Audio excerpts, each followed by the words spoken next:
Ermanni and the golden voice of Neil Rule. Sit back and relax. It's time for your daily dose of Big D energy.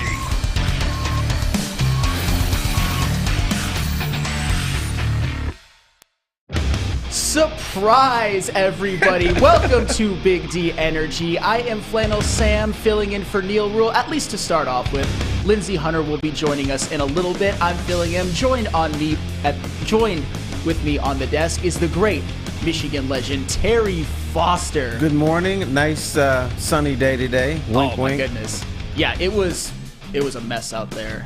You know, I was looking at something. It just shows this city. Normally, we are excited about the beginning of baseball. Yeah. But this year, I think even the diehards know it's going to be bad. I was looking at these ticket prices, and they show tickets for as low as whatever. Opening day, you can get tickets for as low as $60. Okay, so that's, pretty good deal.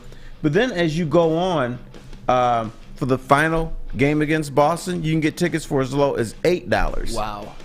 As we keep going through the season, Cleveland, you can get tickets for $3. Already. Yes. I mean, are they already mathematically eliminated from the playoffs after that yesterday's loss to Tampa Bay? They will be by the time opening day, the home opener begins. They'll be mathematically done. Will they be 1-5, 0-6, or 2-4? I'm an optimist. They're gonna be 2-4. 2-4, okay. Mm-hmm. I mean, yesterday it didn't look so good for them, but at least there were a couple of positives, like Eduardo Rodriguez. I thought he pitched a good game. Austin Meadows 3 for 4, but they did get shut out. Hey, you know what the big positive was yesterday? What was that? Javi Baez walked. Javi Baez walked. It's a miracle. It is a Christmas miracle. It is something, an opening day miracle. It is something that I've always wanted for him to do. Hopefully, thank you, JB. And they put 4 pitches right in his wheelhouse where he would only have to reach out 12 inches off the plate to try to hit. And he just stood there and said, nope, don't want that one. No, sir. Well, speaking of opening day, I want to get into something really quick and kind of go around the room. We got Spenmo Rax in the TD booth and JB Smooth filling in for me in the sound booth. I will eventually come take his spot when Lindsey Hunter gets here. Poor kid got demoted. He's not on the final word today. Not on the final word today. Oh, man. How does it feel to be slumming it, JB? Whenever I'm with you guys, it's never slumming it. Guaranteed. Aw, thank you, man. I thought I saw some tears in his eyes. You don't gotta lie to make us feel better, JB. Yeah, we don't care because we get insulted every day. Yeah. Oh, so no. you can just come in and talk about us. We're the Toledo Mud Hens of Woodward Sports Network, but that's all right. And I was we're the Detroit Tigers of Woodward Sports. Hey, this year that's absolutely right. Which Ouch. Toledo might be better. Unfortunately, you're not that far off base. Anywho, Spenny, I want to come to you first because we talked a little bit yesterday about the pitch clock, and coming into the season and even watching a little bit of spring training, I was not a fan. I thought that baseball is kind of an untimed game. I didn't need it to be sped up at all, but it didn't ruin the experience for me as much as I thought. We saw the Tiger game just flew by. It was like a 2-hour and 15-minute game, and a lot of that because it was a shutout. It was 4-0, but at the same time, that game flew by. And a lot of games, the time of games obviously went down. Spenny, what are your first thoughts in terms of regular season pitch clock MLB baseball? I like it. Honestly, I like it. It speeds up the game. Obviously, it was like a 2-hour game for the Tigers last night, and that was pretty cool. But I think it'll be worse if you're at the game because you go up to concessions, then the inning's over. But I like it. Watching it on TV, you have to stay attached to it. You have to keep watching. You can't do anything else. So I like it so far. I have no doubt for you about the whole 9-9-9 situation, the whole 9 hot dogs, 9 beers, and 9 innings at Comerica Park, Spenny. I know you can do it, but a 2-hour and 15-minute game, you're gonna have to hustle a little bit. Oh yeah, I'm gonna have to hustle for sure. He's gonna have to double fist it. Yeah. I mean, before it seemed like almost every game was like 3 hours, 3:05, 3:10. But if they have more 2-hour and 10, I mean, I could see you're gonna do it. I know you can do it, but if I decide to do it as well, I have a few doubts about myself. Terry, you've obviously watched. I enjoyed it. Yes. But I didn't mind the longer games. I don't mind when guys come up there and scratch their balls or, dig in their butt or something like that. Sometimes that's strategy. Yeah. Sometimes the pitcher is on a roll and you want to disrupt his timing and stuff. But I didn't mind it. I kind of like guys readjusting their batting gloves and everything. But I think I like this better. It's almost like the rest of sports. Basketball is continuous. Football, you get 35 seconds, but between plays, but you can't leave or else you're going to miss something. Yeah. You're going to miss plays. And baseball, maybe there was a little bit too much whatever. But let me take you guys way back in the day when your Uncle Terry was a youngster. We had an hour and 58-minute games, hour and 57-minute games. But what happened was then the major leaguers just used to play ball. That's the way they used to do it. There weren't as many commercials. The reason some of these games are longer now is because you have commercials. First, they used to have like I call them 30-second brights, and then they extended that to 2.5 minutes of commercials. So part of this is not the player scratching his ball. It's Major League Baseball saying, okay, if salaries are going to increase, we want to make money. Mm-hmm. So in order to do that, we're going to have commercials. Yeah. So, no, I mean, I could take it either way. And I was as I said before, I was kind of not sure about it. I like the long games. That doesn't bother me in any way, shape, or form. But at the same time, it didn't ruin the flow of the game to me. And still, regardless of the pitch clock or whatever, or however baseball is in any way, shape, or form, I love opening day. To me, it is like Christmas, but I'm one of those, I guess, rare 30-somes that actually is still a huge baseball fan. I know there's more of them out there, but my first, I would say, reaction to the pitch clock is that I'm kind of baseball elite. I don't really care what some 20-year-old who just likes to sit on TikTok all day thinks about it or whether they're going to get into the game. I'll be honest. But at the same time, there was a nice, consistent flow to MLB baseball, and but they got to get that 20-year-old on TikTok to go to the games at some point. I know. I let me be an elitist in peace, but that's all right. Anywho, last night I want to move on really quick because I want to touch on something at least while I'm on the desk. Spencer sent something on the group chat that was mostly directed at me. Go ahead and pick on you. Go ahead and throw that up if you would. It looks like there are rumors that we don't really care about Justin Moore, good player, but the one that I'm most concerned about, and I'm sure Chuck Brewer is somewhere in here delighting at the thought of Hunter Dickinson actually transferring from the University of Michigan. And I know Hunter Dickinson gets a lot of hate. Yeah, he does. He gets a ton of hate, but at least thank you, Stephen A. I didn't know he cared about this, but apparently he does. Spenny, I know that you're not a Hunter Dickinson fan. Actually, he's your most hated athlete. Ever. But one thing that I respect about you is that I wouldn't say you're not just like, oh, Hunter Dickinson blows. Yeah. You're kind of, it's his antics, it's his cockiness, and a lot of that deserves 100% to be ridiculed, and I will admit that. But Hunter Dickinson, let us not forget that every single year he has played at University of Michigan, he has led the team in points and rebounds. During his freshman year, the team that made the Elite Eight, he led the team in points and rebounds on a team that had Franz Wagner and Isaiah Livers. If Hunter Dickinson actually does decide to transfer, I'm thinking that this could be, a 500, like a below 500 Big Ten team next year. With the way that they're recruiting, who's coming back, who's their best player going to be? Doug McDaniel? If Kobe Buffkin comes back? But you need to ask the question, why is Hunter Dickinson leaving? They let him do whatever he wants to do. He can clown on social media. He can, wear shirts. He can MF fans and everything, and he doesn't get disciplined. So my only guess, if he is going to transfer, he feels and his family feels he's not getting coached properly. That could be, that could be it. And I've always said that in the last 4 games of the season, he had a good year overall. Hunter Dickinson, on the last 4 games of the season, including that Rutgers loss, Hunter Dickinson basically put the team on his back. He averaged 26 and 12 on 60% shooting. And that whole run, that one win that they got started with him saving the season on that 3-point shot to send them into overtime. So, I don't know. I'm concerned because I actually want Michigan basketball to do well. I care about Michigan basketball. I had my own beefs with Hunter Dickinson, the way that his antics and the way that he performed against Central Michigan. But I at least understand that if he plays another year at Michigan, he's going to be way up there in terms of all-time points, rebounds, blocks. He's already all-time top 10 in program history in rebounds and blocks. So I want him there. And Spenny, I know that you're just delighting in my suffering right now. Oh yeah, big time. It's if Dickinson leaves, I agree with you. Michigan would fall apart. They wouldn't have. I can't remember their backup the guy who played power forward. Terrace Reed. He looked pretty good. He did. So maybe you got something Now there. you're a big fan of Shetter. Yeah. Oh, Jesus Christ. Will Shetter. Don't get me started on Will Shetter, because everybody, I know Terrence Williams sucked, and I know that Joey Baker basically did a whole lot of nothing, but a lot of Michigan fans were really simping for Will Shetter. Like, put Will Shetter in the game, but he's worse offensively than both of them. I get it, he's a freshman, he has a lot of learning to do, but at the same time, Will Shetter, that was absolute nonsense.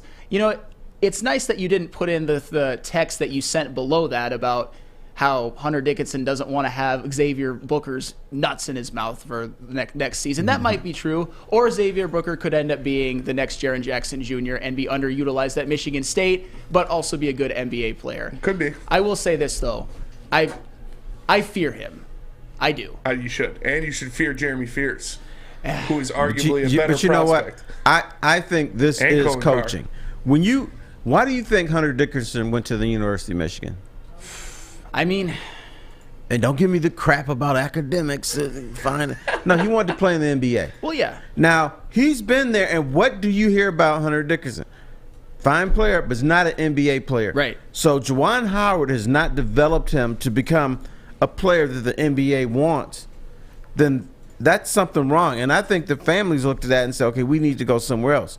Because if you're 6'11", and you can shoot a three, you need to be in the NBA. Sure. And the NBA is still saying you don't belong, then there's something wrong with the sauce. This isn't about being all-time leading scorer or winning the Big Ten title. I've been here for 3 years, I'm going to be here for 4 years, and I still can't get into the league.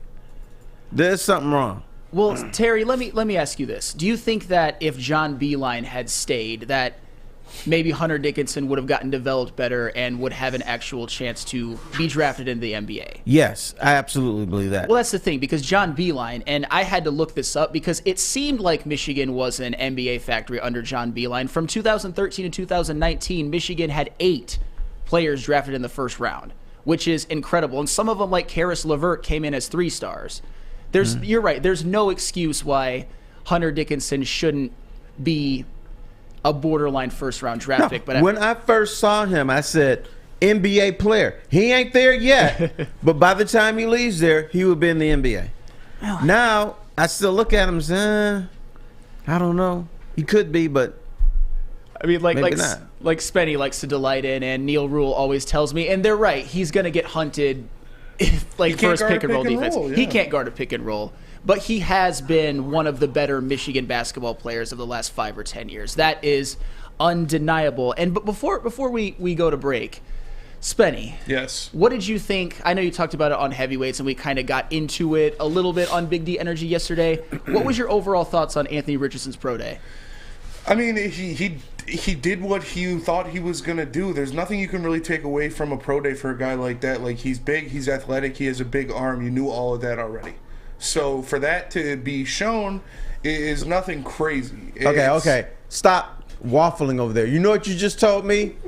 The Lions should not draft Anthony Richardson. If he's there at 6. No. Hell no. You know what the first thing out of your mouth was? That means the dude can't play. I didn't see much. I still think he'll be able to. I still think he'll be a good player, but nothing that I saw in his pro day stood out from what I already knew. Thank you. Now, thank you for being a little bit more transparent. Yeah. Because when a dude starts going, especially Spinny, you can ask him anything. He's like, oh, this guy sucks, or this guy is good. This guy can be on my team anyway. Anytime Spinny goes, that means he doesn't believe in the product. Honestly, when it comes to Anthony Richardson, I think we all knew that he did at the Combine at his pro day that he would look very, very pretty in shorts throwing the ball because he's got a cannon for an arm. But with Anthony Richardson, and I've made my stance very clear, just watch the tape. He is one of the worst college quarterbacks to ever be considered a top 10 draft pick. Look at that box score. And I know we talk about it as Will Levis and Anthony Richardson. It was kind of like the puke bowl. But Will Levis looked like Joe Montana compared to Anthony Richardson in that game. 14 of the, look at that box score. Look at it, Spenny. Look at it. Look at it. Yeah. 14 of 35, 142 yards, 0 touchdowns, 2 picks, and a QBR of 2.6. That is Stink or stink more. Do you remember what stink, Aiden stunt. Hutchinson did against Georgia? All right, and let me put Spinny to the test. I was talking to my Lions insiders. The Lions are going to use the number 6 pick to select Anthony Richardson. What do you think? I'm cool with it. Huh? I'm cool with it. Please I trust no. Brad Holmes. All right, You yeah. can develop him for a year. He adjusted a little bit because I made fun of him. No, But, you know, I'm cool with it. I really am. But, like, his pro day didn't show me anything that I okay, didn't that's already not the case. I was putting you to the test. I want to see if you go. Oh, that's a great idea. I don't hate it. I trust Brad Holmes. And I think they can develop him for a year. You know what? That's fair. You're entitled to your opinion. I disagree, but that's okay. And you know what's even better news is that Lindsey Hunter is in the building. He So is for in the all of you that building. want me to get off the desk and be dragged off kicking and screaming, now is your chance. You know what? I'm so excited. Not that you're leaving, but I'm excited to talk to the next Pistons head coach. So let's bring him in Hey, here. you know what? That is not outside the realm of possibility, and that is for damn sure. But before we go any further, Spence, tell us about Alta. I will tell you about Alta because at Alta, uptime matters. Alta Equipment has everything you need to get the job done. You have a bog project coming up, Alta Rent has you covered. Call them today at 844-GO-TO-ALTA. That's 844-GO-TO-ALTA because at Alta Equipment Uptime matters. You're about to be shell-shocked. The catch of the day is in. Big Boy Seafood Fest is officially back. Join us for some of your favorites like our popcorn shrimp and pike perch platters and our classic fish and chips. This year, we've reeled in some fresh catches like our shrimp Alfredo, shrimp stir fry, and our fish sandwich. And especially, don't forget about our all-you-can-eat Friday night fish fry buffet. Every day is a fish fry at Big Boy. Hi, I'm Dr. Jason Olafson, DC, the founder of the Custom Health Centers, and we've helped thousands of people learn how easy it is to lose weight and keep it off with our customized weight loss and body contouring programs. With custom health, you don't feel hungry, you eat well. My name is Simeon Timbuk, and I've lost 71 pounds on the program. Call us at 844-789-THIN or visit customhealthcenters.com for a free consultation and get started for as little as $5 a day. Love Woodward Sports? Love wearing clothes? Then you should be wearing Woodward Sports clothes. Check out our full line of merch at woodwardsports.com. Just click on Shop. We have all your favorite designs, like Dan Campbell kneecaps, Beverly Hills Golf, Woodward Golf, and of course, our own logoed out merchandise. Men, women, infants, kids, all love Woodward Sports. Impress your friends. Impress your boss. Impress your dog. Buy Woodward Sports merch today. The Foaling Warehouse in Hamtramck is the home of the original football bowling pin game called Foaling. Multiple different ways you can play. They've got $12 open unlimited play and private lane reservation for $120. If you get thirsty, they got a $2 mystery beer vending machine and multiple fully loaded bars for you to choose from. So make sure you go check them out in Hamtramck or visit them online at foalingwarehouse.com.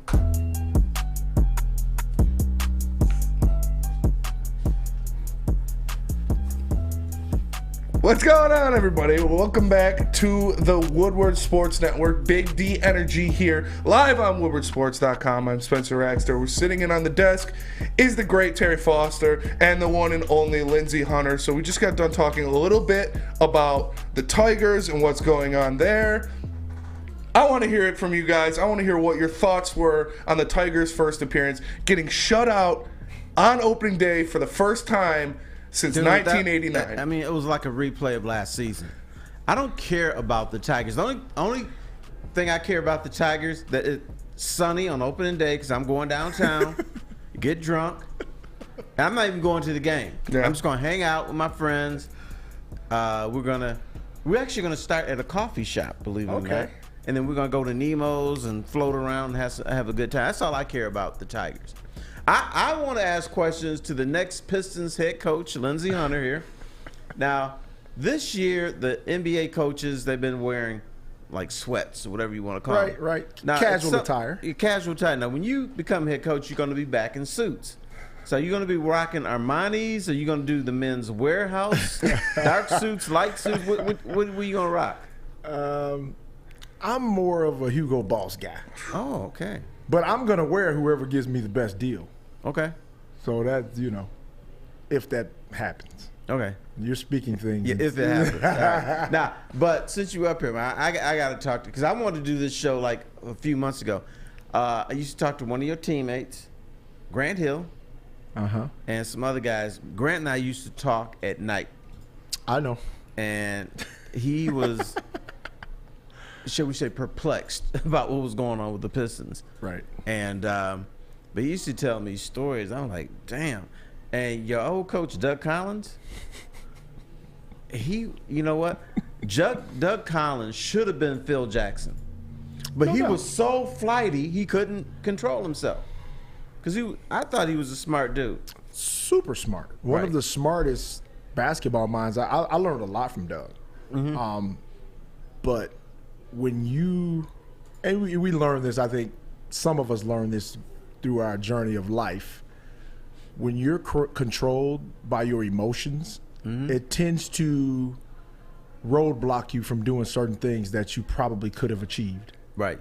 And a lot of us as men, we don't understand how to control our emotions. I know it took me a while to learn how to control my emotions and not be led by them. Well, you were young and you're supposed to be the next Isaiah Thomas. Right. So you had that pressure on you. Right. But we were looking and said, man, this dude ain't Zeke. Doug didn't help me, though. Okay. It's a lot that didn't help me. Okay. But we'll talk about that another day. Okay. But I think being around Doug and watching him, he's really emotionally vested in whatever he does. And you could tell by watching him on the sidelines. And he, even in Chicago, when he was younger, sweated out suits on the sidelines, being really theatrical. I think that got in the way of him becoming Phil Jackson. It did. There was this game at the Palace, Bulls and Pistons, and Michael Jordan and Scottie Pippen were still on there, and Doug Collins was coaching the Pistons. And during the middle of the game, you could see Jordan talking to Pippen, like looking, laughing at him, and like 10 feet from him, like, look at this fool. Wow. I think I was on that team. Yeah. I think there was a game we played, and we beat the Bulls. That's when Otis Thorpe was still playing with us. Oh, yeah, my man Otis. That's a whole nother bag of. Oh, my God. So we beat them, and Doug was just overwhelmed. And Doug was like, hey, thanks for beating them for me, da-da-da, da-da-da. And it was always about him. Well, that's Doug. I mean, right. And so someone relayed the message to Michael that Doug was overly excited about beating the Bulls. That's a big mistake. And so to the point where they, somebody was like, Doug was almost in tears, overwhelmed with joy. So the message got back to us like, oh, okay, when they come to Chicago, I'm going to give them a reason to cry. Ooh. And so we went back to Chicago and we got plastered. And I'm sure Michael Jordan had more than 12 points. points. Oh, yeah, 40 plus. Yeah. 40 plus. I remember Terry Mills, me and Terry was like watching him, and, that's the only player that I've ever been on any court with that I caught myself like, did you see what he just did? Because Terry bumped me and was like, holy shit. and this is past prime Michael. Right. And we were still like, this dude is just. He probably chilled out for a week and saved it up for y'all. I'm sure he did. Right. And the crazy thing about it, he still was averaging over 30. Right. I mean, it was otherworldly. But he embarrassed us. And I remember, I think the last point he scored, I can't remember how many he actually had, close to 50. But the scoreboard was just blinking. Or like the Harlem Globetrotters. You remember that cartoon? Where it go 98, 99, 2000, like that. Yeah, that's what he used to do. So it was an experience, just being in that environment, knowing the history, and just seeing how, I think that's what we got. Like, Michael Jordan was like, will cut your heart out. Like, he didn't care. Why didn't you just shut him down? Well, we tried. I'm talking about you. Terry, I tried. There's no, look, my kids always ask me, oh, man, you're such a great defender, Dad, da-da-da-da-da. Could you guard Steph? Could you guard this guy? And people, who's the one guy that you? I was like, dude. I said, I'm 6'2". I'm stronger than I appear to be. I said, but the one guy that there was nothing, like I felt like there was nothing I could do was Michael. Like there was nothing. And I played pickup ball against him at Moody Bible Institute, downtown Chicago. Oh, that used to be the spot. Yeah. So we played pickup ball in the summers, and the dude was even better in pickup ball than he was, and it was nothing you could do. Like it was. He could make his own calls. Yeah, but he didn't have to again. He just. Yeah. It was. Yeah. He wasn't like Magic. Magic, come down and miss a shot, and you go down and score thinking it's game, and Magic like, hey, young fella, that's a foul. Michael didn't do that. Michael didn't go to that extreme. Right. But I remember we used to talk to Joe Dumars after a game, and Michael would have 35 points. And we would praise Joe because Michael could have had 50 that night. Right. And we could say, hey, Joe, we thought, you played good defense. You were physical with him. He like, man, he still had 35. I didn't do anything. Right. And we look back, I look back and sometimes look at all the box scores and stuff, and you see people say, oh, man, they did a great job on Michael. Like, dude, he averaged 30-plus in this series. They would give you praise if you shot below 50% in the game. Right. Like he was 13 of 27. Right. Hey, you did a great job. Right. But against him, that's what you wanted. You wanted him to, shoot below 50%, and you felt like you were doing a decent job, Right. Now, I used to hear stories about y'all. I don't want to get you in trouble because I want you to be the next Pistons coach. But I guess there was a series, the Atlanta Hawks. Y'all didn't even play at the Omni or whatever the arena is. No, you had I to think play it was at Georgia Tech. Yes. Yeah. And I think you were like kicking their ass a little bit. And then the series just turned. And from my understanding is during the middle of the series, Doug Collins decided to change the offense. Like in the middle of a series. And y'all never adjusted. Is that true or not? Can I plead the fifth? You can. Well, one of his nicknames was Play a Day Collins, right? Yes, I heard that.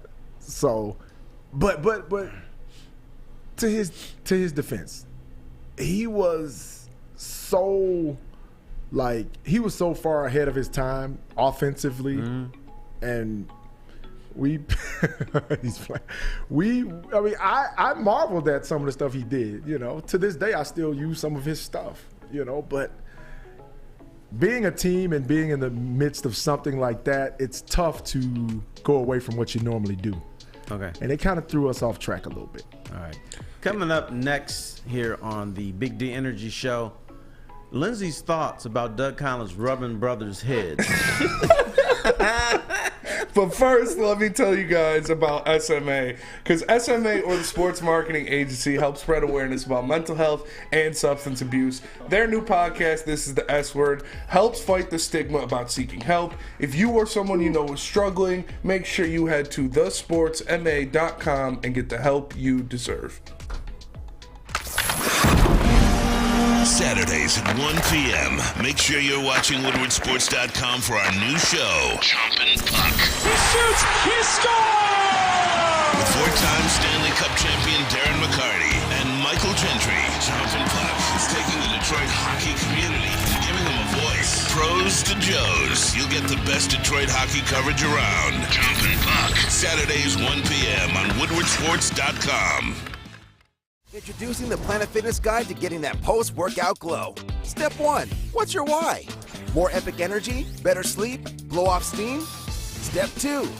Join Planet Fitness for just $10 a month and get moving in our clean and spacious clubs. Step 3. Bask in that post-workout glow. Join Planet Fitness today for just $10 a month.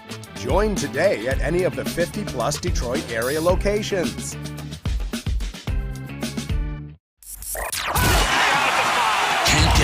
Woodward Sports content? Head over to woodwardsports.com right now for up-to-date sports articles and great entertainment news. We have the best writers, bloggers, and coverage all at your fingertips. Head to woodwardsports.com right now to experience all Woodward Sports has to offer. Welcome back to Big D Energy on woodwardsports.com. Make sure you like the stream. Make sure you share the stream. If you're listening on any podcast platforms, leave a 5-star review. We just got done with a couple questions for Lindsey Hunter about his playing days and some cool things about Michael Jordan that, you know, if you tried, at least, if you tried, people gave you some credit for playing defense against Michael, because you're never going to stop him. But at least you tried. And Terry, do you want to talk about rubbing heads or can we... No, when Doug Collins was the coach of the Pistons, we had this weird relationship. We tried to pretend that we liked each other, but we didn't. But I would try to help him out now and then. And I would say, Doug, man, you got to... He would rub players on the head when they made a big play or a good play. And I said, Doug, and I pulled him aside, you know, away from all the rest. I said, Doug, you can't be rubbing brothers' heads. That's a bad optic. He's like, Terry, what are you talking about? My players love me. I said, they don't love when you rub them in the head. These are not boys. They're not pets or dogs or animals like that. You should stop. And he never stopped. He kept doing it. And ultimately what happened, and I don't know if it's because of the head rubbing, but ultimately happened, maybe Lindsey has a different view of this. Terry Mills, my main man, squared up on Doug and during the practice, and the quote I got was, the only reason I'm not kicking your ass now is because of a paycheck. Maybe you heard different because you were probably there. I'm just trying to figure out how you get all this inside information. I talk to people. I have a relationship. I mean, Terry Mills said, hey, man, I got to tell you. He told me. Oh, T told yeah. Yeah, he told me. He said, hey, T, man, you know, because he knew I didn't like him. He said, I squared up on that mug. And he said, I did it for you. I didn't do it for me. You did it for you. Well, Terry said to him, and I quote, okay, if we were in the streets, I would kick your ass. Okay. And we were like, whoa, this just took a turn for the worst. Right. But my players love me. Hey, man, it was a lot of tension. There was tension. But Doug always tried to make it. There was what you guys loved that. You loved him. Anything he did, you loved, and blah blah blah. Now, I want to bring up one of the other teammates, Otis Thorpe. I would never talk to Otis because I just thought he was mean. Nicest guy one of the nicest human beings you ever wanted to meet. Did not find that out until I took a trip with the wife to Hawaii. Mm-hmm. And so Abs and I, we went to get a little massage, and his wife came in. And so I sort of recognized her. She recognized me, and she said, aren't you the guy that writes for the paper? I said, yeah. He says, you're Otis Thorpe's wife. He said, yeah. She said, Otis is here. You should go talk to him. I said, no, I don't talk to him, man. He's like mean. She said, no, he's not. He's really nice. That's why I married him. So, especially after you got like a 6-pack in him. Yeah. So I ran into Otis, you know, and you know in Hawaii you got to have like a Mai Tai or something like that. So he had a couple of drinks, man. He unloaded. He hated Doug. That's an understatement. Yeah. It was, man. And Doug, you know, I was close with Otis. Like, we hung out. Yeah, I know. You know, and we went to each other's houses and we had dinner together. We on the road, we hung out, and Otis was just a great guy all around, you know. And to see some of the wars that happened between him and Doug just on a daily basis was nuts. Yeah. It was nuts. Doug gave Otis advice about shooting free throws once. And so he said, you know, Otis, if you line the ball up, with your fingers in the grooves, it'll help you shot a lot. Otis purposely turned the ball opposite. Purposely. Right. And shot against the grain. Doug lost it. Of course. Lost it. And Otis knew it. So they did things to one another just to it was like, you ever seen Grumpy Old Men? Yeah, Has anybody ever seen that? I saw that. So remember when they would do things to each other? I would put a rotten fish under his seat so he couldn't find it, so the smell would come. Right. That was Doug and Otis. And so Doug would go in the steam room, and I think Otis was almost allergic to the eucalyptus.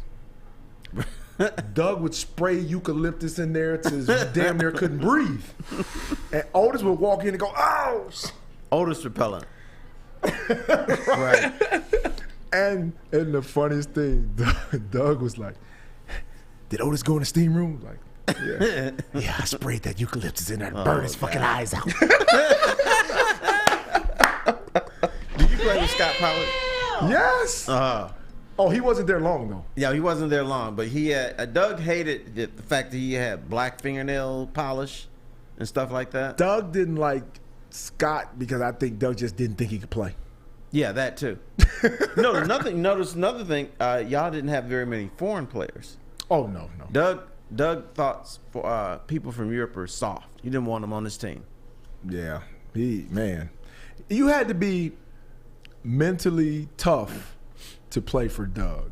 Like, he was gonna test your mental fortitude if you played, because his training camp, he wanted his training camp to be harder than Pat Riley's. And if you know anything about Pat Riley's training camp, people were leaving on stretchers and with IVs in their arms. People were passing out. So Doug wanted his training camp to be harder. That's tight. Oh, it was crazy.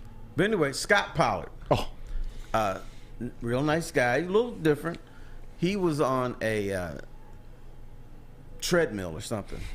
And so he's working out on the treadmill, and Doug is on the bike at the practice facility. So Scott got off the treadmill, walked past Doug, accidentally kicked out the electrical circuit. Yeah, he was traded after Doug's that. Had bike. to be gone. Doug went off on him.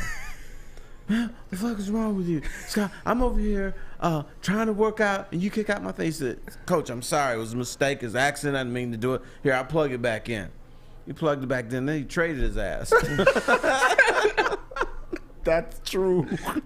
Scott never put a uniform on. Really? Yeah. I did. That was preseason. That was before the season. That was, really? Oh my God, man. I witnessed things. So did you hear about the Stacey Augmon episode? I did not hear about Stacey Augmon. Oh my goodness. So, Stacey's nickname, we all called him Ice. Right.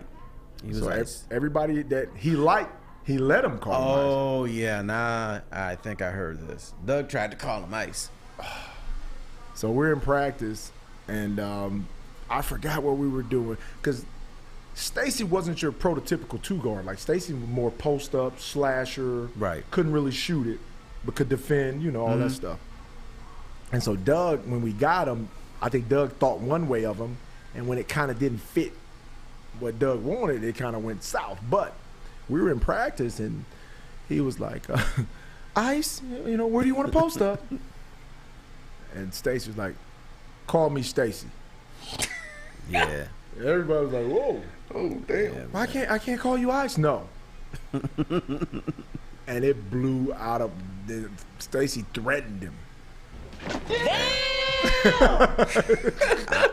There was rare occasions I got to talk to Michael Jordan. Right. It was in Chicago. So Doug was saying how much Scottie Pippen and Michael Jordan respected him and liked him as a coach and everything. And then Jordan ended up getting him as a coach. So I asked him, I said, what do you think about Doug is telling us how much you like him and respect him, and he didn't say anything. He just went, just blew his lip like. I'm like, okay, I get it. I think people respected the fact that he was very, very knowledgeable. He was very knowledgeable. Should have been Phil Jackson. Brilliant basketball mind. I think it was the extra baggage and the up and down of emotions that kind of brought everybody like, man, can't deal with this, but he wore on you. Like he wore on you because he was that way every single day, I just remember poor Grant, man. I look at Grant some days, man. I'm like, dude, I just feel bad for you. Like he just wanted to pass out. Yeah, I know. I think we used to talk. It would be like 2 in the morning, and I just think he just wanted somebody to talk to, because he did look worn out. Oh, he was. And the unfortunate thing here in Detroit about Grant Hill, I get so many people saying he was soft. No. I'm like, dude, no. This dude, his game was taking the ball to the rack at a time where they were still knocking your ass on the ground. Look, I always tell people this because people ask about, the greats and what I thought about Grant. And I tell people all the time, Grant had a better skill set than LeBron James, by far. His skill set, total package, is better than LeBron's. He handled the ball better than LeBron, could do everything else just as good as LeBron, and probably was a better defender than LeBron. Right, but he wasn't as strong. But he's 6'8", 6'9". LeBron is... Yeah, LeBron's stronger, but yet still... He could play tight end in the NFL. Yeah, but Grant wasn't a little dude. No, he wasn't, but he was a little bit slighter. But he was LeBron. more fluid than LeBron. Like Grant was more like a ballerina out on the court. Like his crossover, everything was just so poetic. Right. Where LeBron is more like muscle, bang. Right. It wasn't. It's not like. You expect when he dribbles the ball, there's a hole in the floor. right. And right. not. But Grant, was a guard in a forward's body. The way he moved and how his feet work. His feet were just light, and it was amazing watching him, man. And somebody was trying to tell me that, Scottie was better. I was like, Scottie had a better career, but Scottie wasn't better. No, he was not. He was not better than Grant Hill. And I'll tell anybody that. I watched Grant destroy Scottie. You put Grant next to Michael Jordan, and we be talking about all-time great. Dude, if it wasn't for his injuries, LeBron would be trying to catch Grant Hill. Okay. Because Michael is up here, and I would put Grant behind Michael, and LeBron would be chasing him had it not been for the injuries. Okay, then we would be talking about is LeBron the next Grant Hill, if it wasn't for the injuries. All right, Coach, I'm going to make it a little easier for you. What are you doing for home opener for Tigers? Or are you just one of those dudes that stays away? You going to go down there, or what's the deal? We'll discuss that in a moment here on the Big D Energy Show. Absolutely. You guys mentioned Scott Pollard. I remember him from his Kings days. And speaking of guys who had some questionable hairstyles and needed Lady Jane's, Lady Jane's, you could go there. Come to Lady Jane's for an award-winning experience and register for a once-in-a-lifetime opportunity to win a down payment for your dream home, up to $200,000. Lady Jane's open 7 days a week. Walk in anytime. It's wicked awesome. Love Woodward Sports? Love wearing clothes? Then you should be wearing Woodward Sports clothes. Check out our full line of merch at woodwardsports.com. Just click on Shop. We have all your favorite designs, like Dan Campbell kneecaps, Beverly Hills Golf, Woodward Golf, and of course, our own logoed out merchandise. Men, women, infants, kids, all love Woodward Sports. Impress your friends. Impress your boss. Impress your dog. Buy Woodward Sports merch today. You don't have to go to the beach, man. You don't have to get your butt crack full of sand. You just need a little chili peppers, man, to get that glowing beach chili peppers tan. Join the Pepper Club for all the best deals in town. Plus, they will beat all competitors by $5. ChiliPeppersTanning.com. Hottest bulbs, hottest deals, darkest tans. Your vitamin D headquarters. You just need a little chili peppers, man. We aren't quite sure if they consume more beer or sports. Either way, the heavyweights are here. Live on Woodward Sports, daily 5 to 7 p.m. Join the Woodward Sports family and 100,000 other sports fans for the biggest party for Detroit's home opener. We will be broadcasting live from the Grand Slam Festival at 350 Madison for the biggest tent party in the D. or check in with Woodward Sports at the block party with the brass rail, love and tequila, and annex. Baseball season is here, and there's only one city that can handle Woodward Sports. See you in Detroit.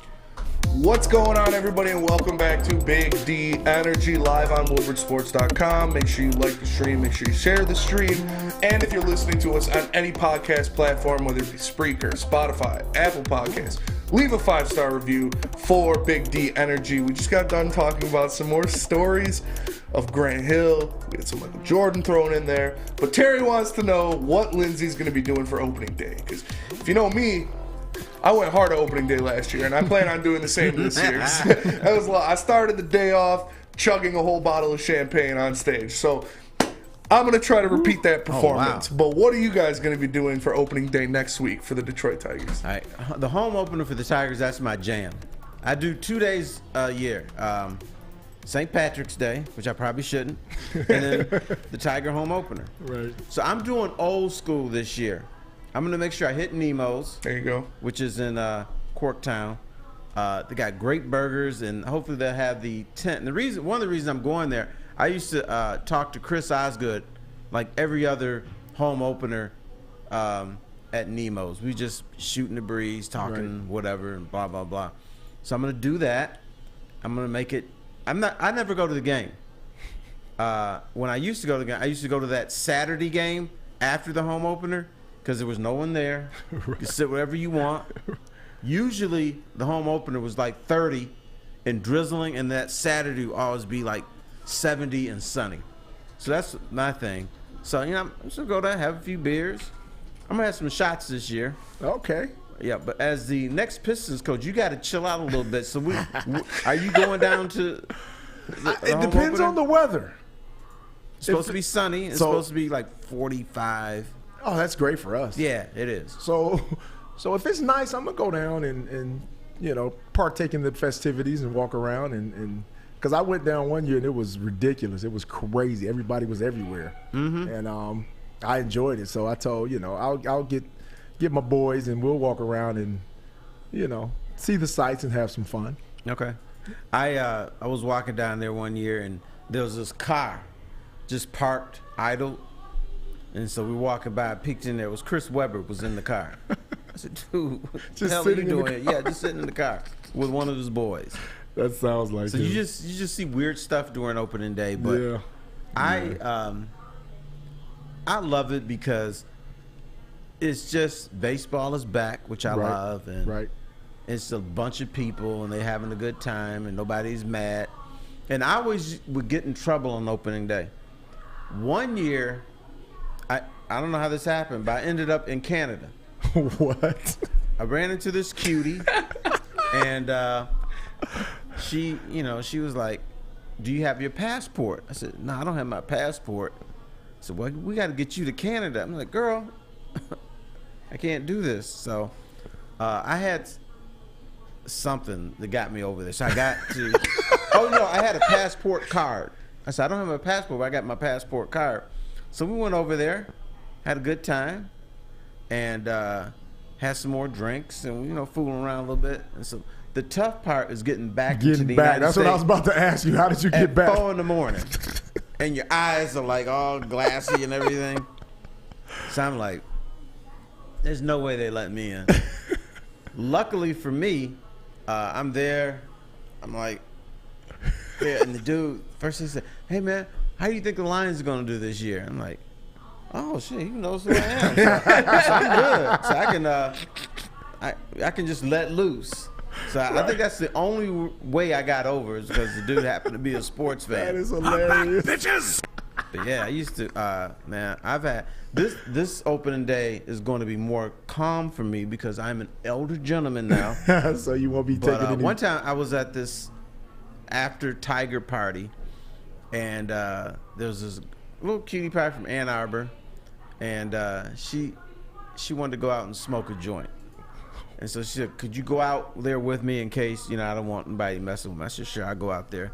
So she didn't pull out a joint; she had a bong in her purse. Cheech and Chong. Yeah, I'm like, damn, girl, I thought you was gonna smoke a joint. And so I had told her, I think at the time I hadn't had a joint in like 20-something years. Say you didn't do it. Her ears are like, oh, really?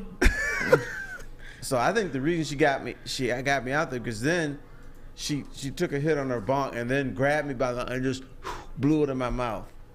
So I'm like, damn, that was interesting. And you put up no resistance. I nosed it, and she said, when was the last time you had me eating out? I'm like, I don't know, about 10 seconds ago. Do you remember anything afterwards? I do. I went to Pizza Populous afterwards. Okay. It's a good spot. Yes. And that's about all I remember. See, I remember eating the pizza. I remember. Because I got the deep dish. I can only eat 2 pieces. Yeah. Right. Yeah. So you might go down there, have a little fun. Yeah, I'm gonna go down and walk around and enjoy it. Okay. Because I've always wanted to like go to baseball games and enjoy it. And then everybody's always says, "Oh, you'll enjoy the atmosphere more so than the game." And I'm like, well, what good is that? I want to enjoy the game. I want to actually enjoy the game. Well, now the game is different. Now they're moving along. They're speeding it up. Question for you: what do you think about that?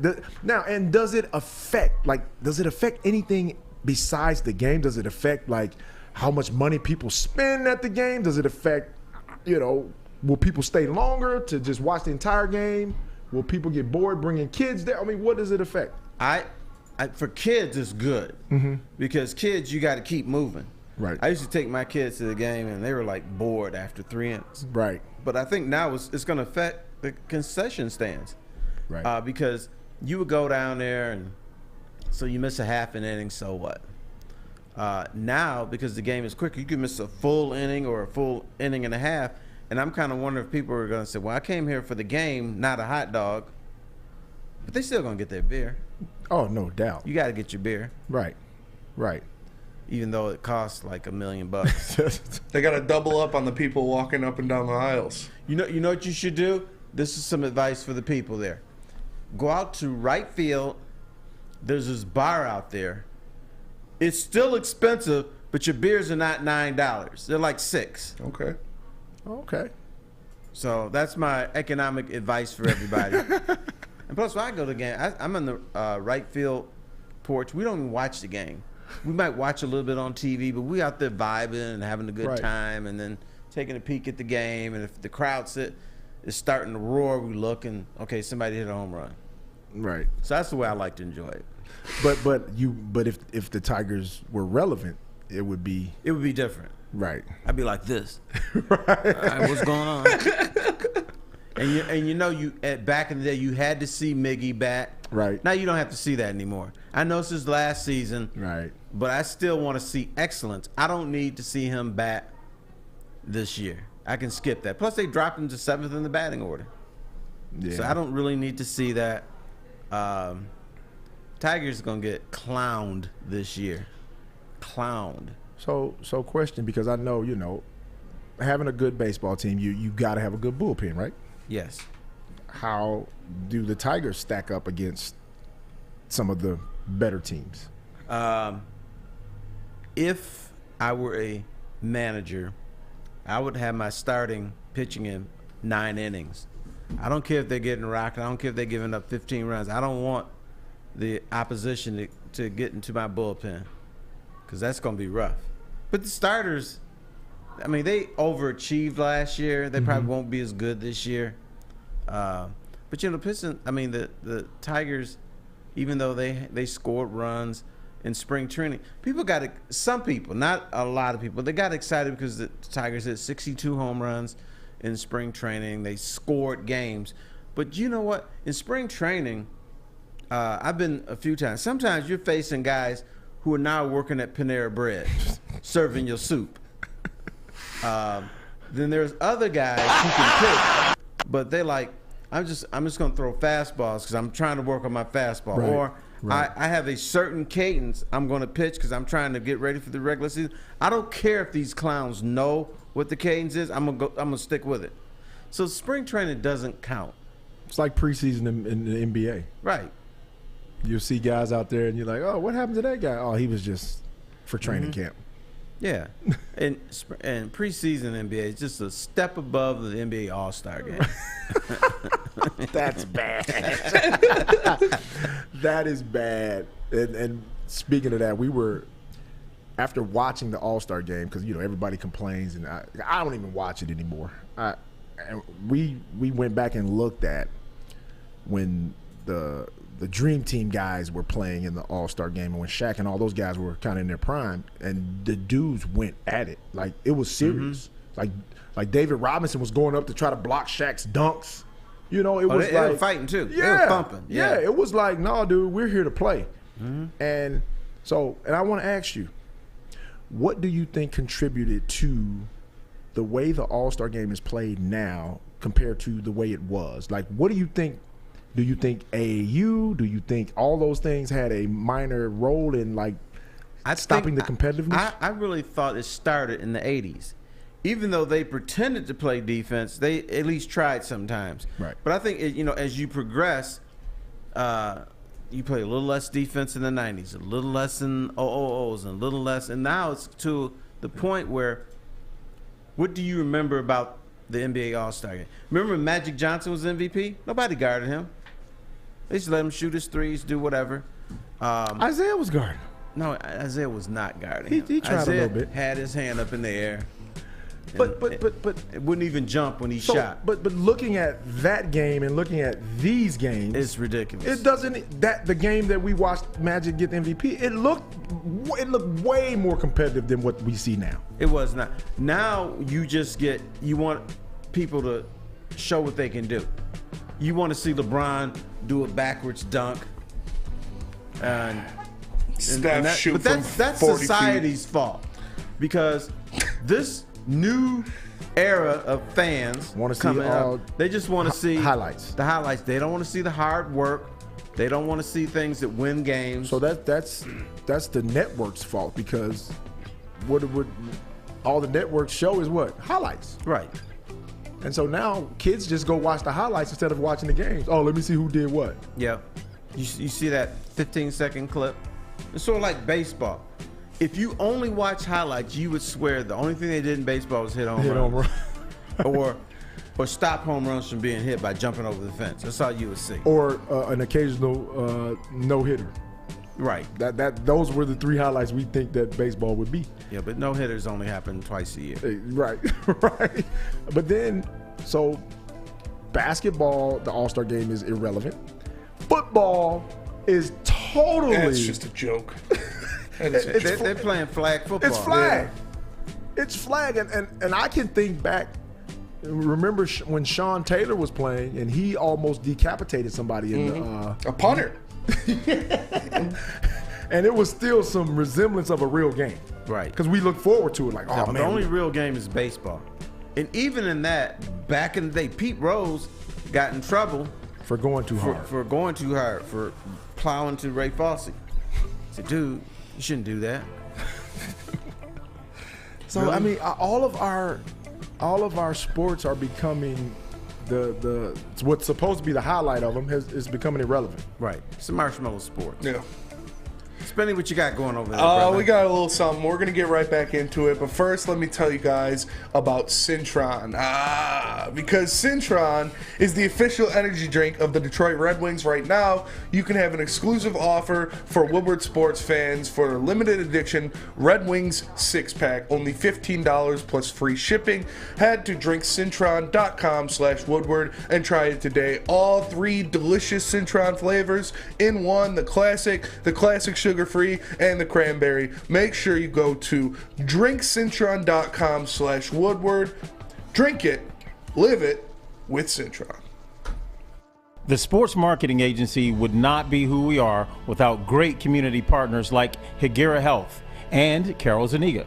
It's an awesome opportunity to partner with your organization. Higuera Health is a comprehensive behavioral health organization. We serve children through older adults with mental health, substance use, and developmental disabilities across Western Wayne counties, and really excited to now be in downriver communities as well. Give us a call at 734-458-4601.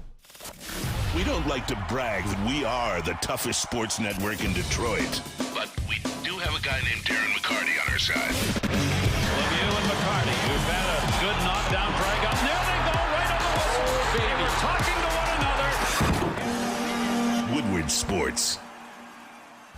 Game is won in the trenches, and our big fellas don't mess around. The Woodward Heavyweights on Woodward Sports. Get your customized approach to weight loss. Think of all the ways that weight affects your health, mentally, emotionally, spiritually, and physically. Custom Health Centers is blessed to have had over 20,000 success stories. It's been their honor to help many professional athletes lose weight and improve their health. People like Detroit Lion Eddie Murray and Detroit Piston Rick Mahorn. Who? Rick Mahorn. Champion Rick Mahorn. Bad boy Rick Mahorn. Start losing weight today. Call Dr. Jason and Custom Health at 844-789-8446. That's 844-789-THIN. What's going on, everybody, and welcome back to Big D Energy Live on WoodwardSports.com. Make sure you like the stream. Make sure you share the stream. If you're listening on podcast platforms, leave a 5-star review. I'm Spencer Exter. We got Sam Flannel in the booth, and on the desk, the two legends of Detroit sports, Terry Foster and Lindsey Hunter. So you guys know this wouldn't be a sports show in Detroit if we weren't obligated to talk about the Lions. So, yesterday, you had a couple Lions on Good Morning Football.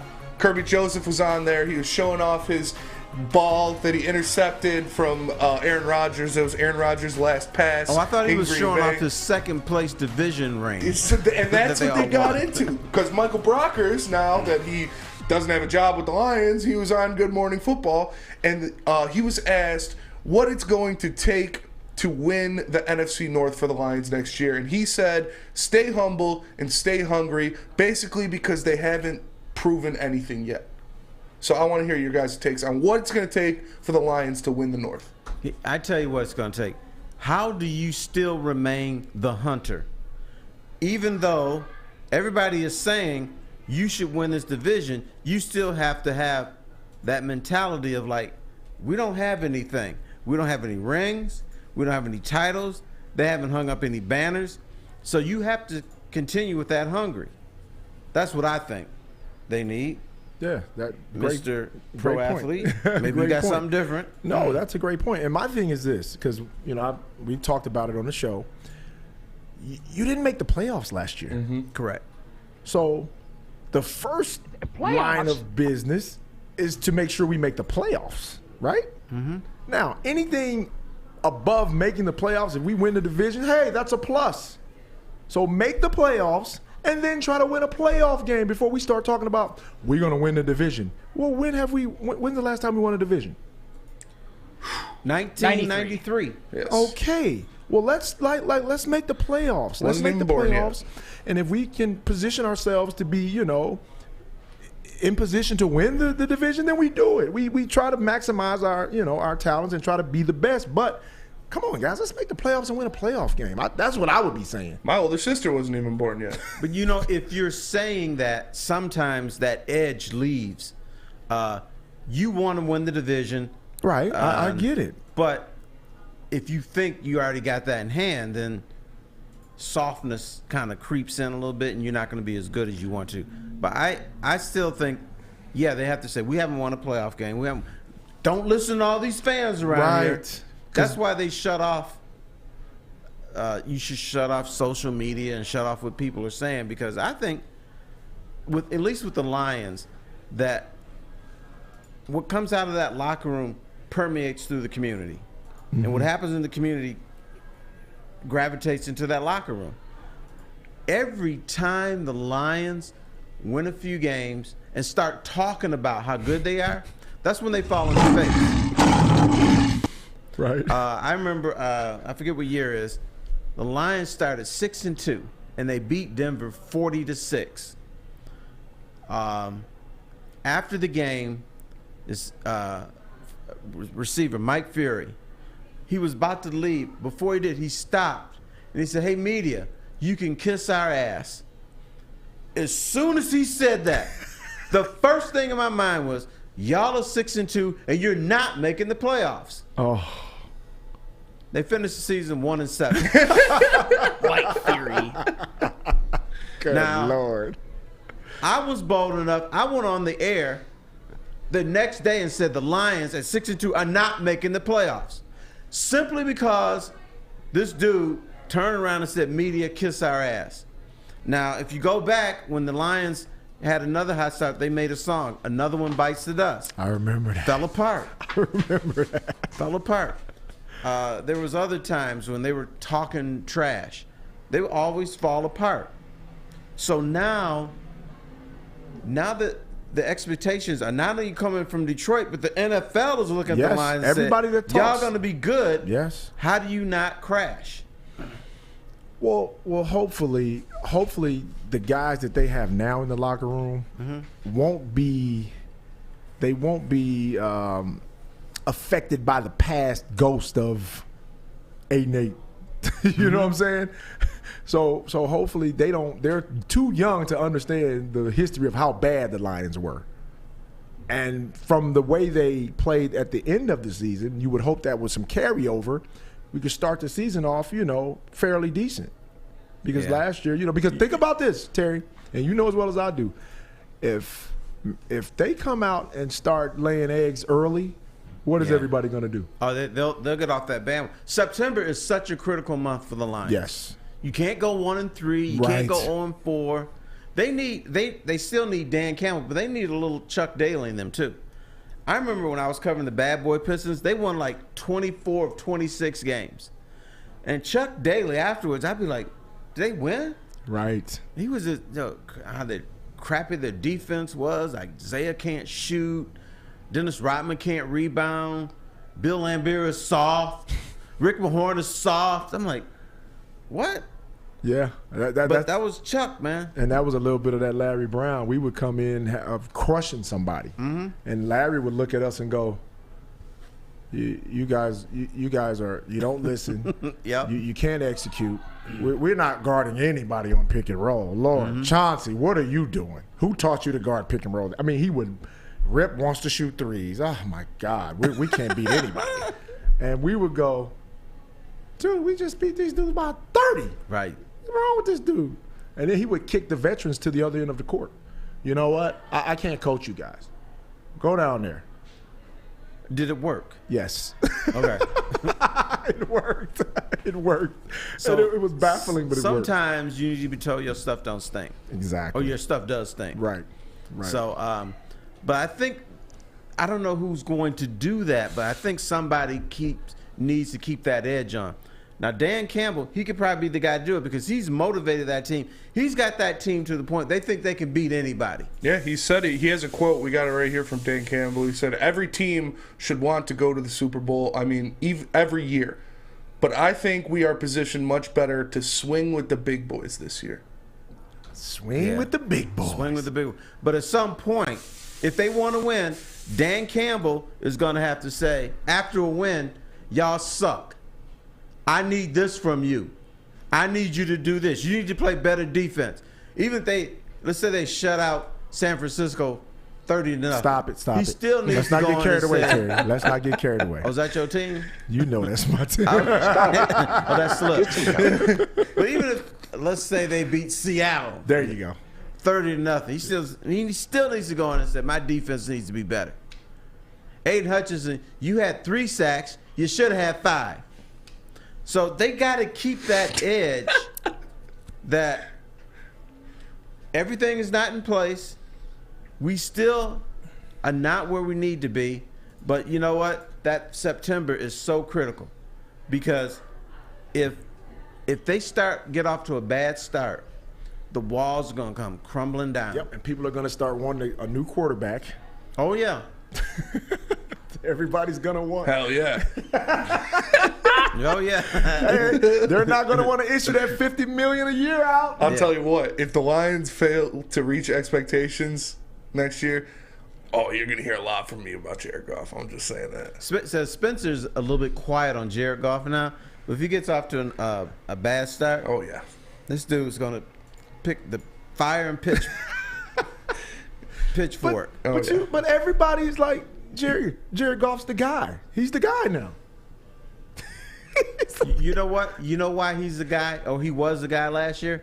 That offensive line made him the guy. Right. He had a clean pocket. Because there's a lot of times I'm looking. He's like, the last thing you want in the NFL, you don't want anybody patting the ball. Right. Because they're going to pick you apart. I don't care who you are. Right. You could be Jared from the Subway commercials. He's going to pick you apart. It don't matter. So, dude, but in saying that, Terry, the way the NFL is starting to look, and because golf is not a scrambler by no means of the imagination. No, he's not. I haven't seen him run or do anything like that. Nor will you.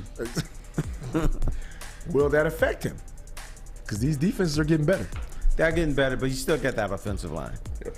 So if they give him time, stay healthy. One of the least sacked quarterbacks in the league last year. He'll be fine. Yeah.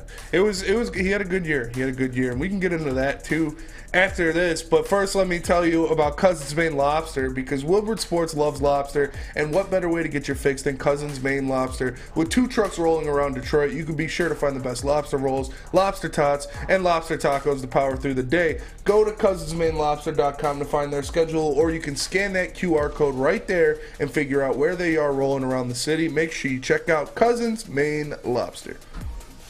Introducing the Planet Fitness Guide to getting that post-workout glow. Step 1. What's your why? More epic energy? Better sleep? Blow off steam? Step 2.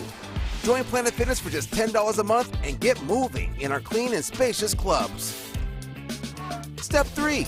Bask in that post-workout glow. Join Planet Fitness today for just $10 a month. Join today at any of the 50-plus Detroit area locations. It's a great day to get some Centron in your life. Okay. There it is. Centron, here we go. Gotta grab the cranberry. Oh wait, it's 2 for $4. Gotta double up with the classic as well. Centron World, baby. Centron, available at select Krogers, and if you wanna know how, go to @CentronWorld.com. You get dope like me. You know what? Why wait?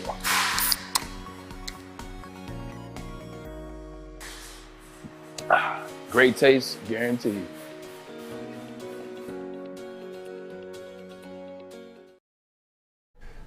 Guardian Alarm is here to offer you customized solutions from real experts. Their professional technicians take the time to recommend automation and security solutions specific to your needs. They also have 24/7 professional monitoring, so you can call them anytime, day or night, and know a Guardian Alarm team member will stay on the phone as long as needed. And of course, they have technology backed by people. Your safety and security deserves technology that's been proven to work, and people who have been proven to care. Even care about Sam Flannel's flannels. How many straight days of flannel protection? 245. 245. Good Lord. So if you want that kind of protection, just call them at 1-800. Stay out. That's 1-800. Stay out. One more time for the people in the back. 1-800. Stay out. Stay out of the chat, Michigan Hunter Dickinson slander from Michigan fans. I get it if you're a State fan, but Michigan, you know you want him back. Stay out of the Big Ten, Hunter Dickinson, unless you want Xavier Booker to sauce you twice a year for the rest of next year. But if you want the protection, just call Guardian Alarm and tell them Woodward Sports sent you. What's going on, everybody, and welcome back to Big D Energy live on WoodwardSports.com. Make sure you like the stream. Make sure you share it with your friends. Comment, tell us how you're feeling. And if you're listening to us on a podcast platform, leave that 5-star review. I'm Spencer Raxter, Sam Flannel on the ones and twos, and of course on the desk, the two legends, Terry Foster and Lindsey Hunter. We just got done talking a little bit about the Lions, what we can expect from them next year, and that brought us into a Jared Goff conversation. I thought of a good idea, because you can't really expect Jared Goff to only throw 7 interceptions again next year. That's a little unreasonable, especially now he's going to be taking more deep shots to Jameson Williams, hopefully. What is one player or one unit on both sides of the ball, so one on defense, one on offense, that need to improve the most next year for the Lions to have success? I think it's going to be running back in the running game. Yeah, Jamal Williams had a bunch of touchdowns and stuff, but they got to the 1-yard line. But I think they need to be more dynamic. We need to see 40 and 50-yard runs. We need to see 30-yard runs, and to keep that defense honest. Now, that can happen because the thing I've been telling folks, and I still believe this, even though he's on Twitter too much, Jameson Williams, that dude can open it up for the offense a little bit. Now, I did a little investigation about why isn't Jamal Williams with the Detroit Lions. Now, I read that the Lions offered him $5.5 million a year. I checked with my people, and they said that's not true. The Lions offered him 2 years at $6 million a year.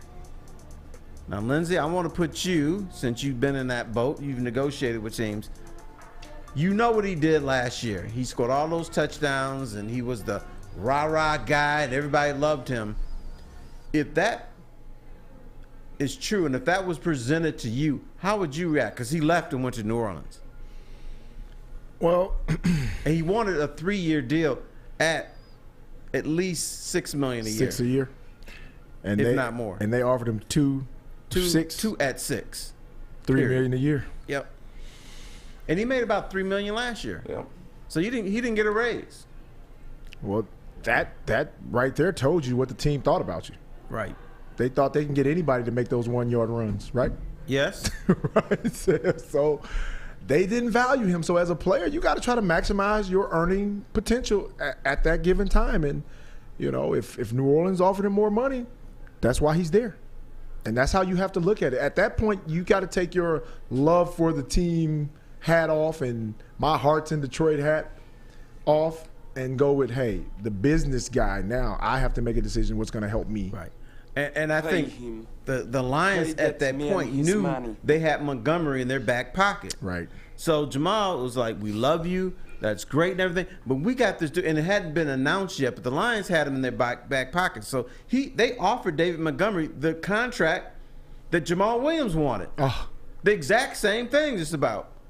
So that right there said we don't value what you did. Right. Or we got something better over here. Dave Montgomery's a better player. I mean, yeah, he's a better player. Now, from the people I talked to in the Lions, a few reasons they wanted Montgomery. One, they think that he can challenge the defense more. He can get those 30-yards more, better pass catcher. And the other thing is protecting the quarterback. Once we go back to Jared Goff, they feel that he is a better pass blocker than Jamal Williams. And so they're trying to protect Jared Goff again. So that was a major reason they decided to upgrade. So what's up with Swift? I don't know about my man Swift. I love Swift as a player, but here's my problem. Yeah, I never see him play. And that's a problem. That's a problem. I know. And then when he does play, and when they rush you 5 times a game, there's something wrong here. Yeah. Are they trying to protect you? You don't protect running backs. You run running backs into the ground. I have never, ever heard of someone say, okay, we got to protect this running back. We don't want him to carry too many times. But it will go that, like, if he's carrying the ball 20 times a game, they may say, we don't want to go to 25. Right. So let's hold it back to maybe 18 a game. Right. I've never heard anybody say, okay, you know, this is a good running back. Let's run him 5 times a game. And he's healthy. Yeah. He looks like he possesses some of that special stuff sometimes. He can cut. He can, you know. But like you said, he never plays. Mm-hmm. Like he's always injured. Like, man. I feel bad for him because I really thought, you know, he was going to be a difference maker. I did too. And if you don't see it this year, then we need to cut ties. Because I keep saying drag along, because you can see what he can do. Right. You just don't see him do it. And I always like to go back to this running back, James Stewart. This dude was so pissed off. And this is when I really learned the NFL running backs. Because he was really good at before he came, James Stewart. Right. Before he came in New Orleans. Somewhere, yeah, before he came. So anyway, he came here and was good. In a preseason game, they ran him 7 times in a row. In the first quarter of a preseason game that you don't need to win. Right. And he stormed off the field. He was pissed. Then they put him back out there, ran him in the 8th time. and he screwed up his knee. Oh. Never played here again. Wow. In the that's the Lions being the Lions. Mm-hmm. Right, that story right there. But it's something Dan Campbell would never do. Exactly. Barry Sanders. I can tell you his preseason line for just about every preseason game. 2 carries, 4 yards. That was like every game. Right. Or they said, oh, you know, Barry's got the flu. He can't hurt. Right. Nobody gets the flu in August. He just Barry said, I'm not playing. And when they did play him, 2 carries, 4 yards. But that's smart. That's brilliant. Smart. That's why. And Dan Campbell's a player's coach, so he understands. He is not going to play. He's not going to run a running back 8 straight times in the preseason unless he just don't want him around. Right. Who was doing that? Was that Bobby Ross? No, that was Wayne Fonts. The great Fonts? Oh no, that was Bobby Ross. I was about to say that sounds like Bobby Ross. I was mixing up with the Barry 2 carries, 4 yards. Yeah, because that sounds like Bobby Ross. That was Bobby Ross. That sounds like something he would do. I got to get the most out of my players. It's like, dude, say it, don't spray it, man. That's why with Bobby Ross at the press conference, you didn't want to be in the first 2 rows. We're so bad. Oh, man. So I got a football question also, because I know the Lions experimented with one of the offsprings of Bill Belichick. They experimented with that here for a minute, right? Oh, God, yes. Are we going to stop saying that these offsprings of Bill Belichick are great? Oh. Because he has the worst coaching tree out of any good coach there's ever been. Right. It's bad. And you know what? Everybody was saying it except in Detroit. Yep. Oh, Bill Belichick disciple. He's going to work out here. But you know what? I was doing stuff at that time when they were thinking of hiring him. I said, don't hire him. Because, first of all, I like guys as my head coach who've been with at least 2 organizations. Mm-hmm. Even if one of them was a disaster, you know how success looks, you know how failure looks. Right. All he knew is what Bill Belichick told him. Then once they hired him, I said, okay, Matt Patricia's the next Lions coach. Do not try to be Bill Belichick. That's all he knows, like you just said. And that's exactly what he did. He came in here. He knew more than everybody else. The other thing that pissed me off, and I got in trouble for saying this, but he came in and was mean to wait staff at restaurants. He would come in, you know, I want to order this, I want this, and dismiss people and then not tip. So I'm like, get him He's a loser. out of here. I hate that guy so much. Right. He ruined the team. Then you about to play in a dome and you practice team on the snow and ice. That made no sense. Yeah.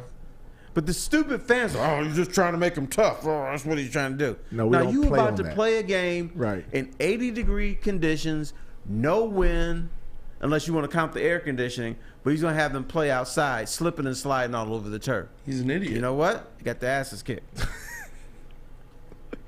Oh, man. He ran your 2 best defensive players out of town. Like, Glover Quinn has said that he retired basically because of Matt Patricia. Obviously, we know what happened with Darius Slay. He left because of Matt Patricia. Mm-hmm. Same with Quandre Diggs. Left because of Matt Patricia.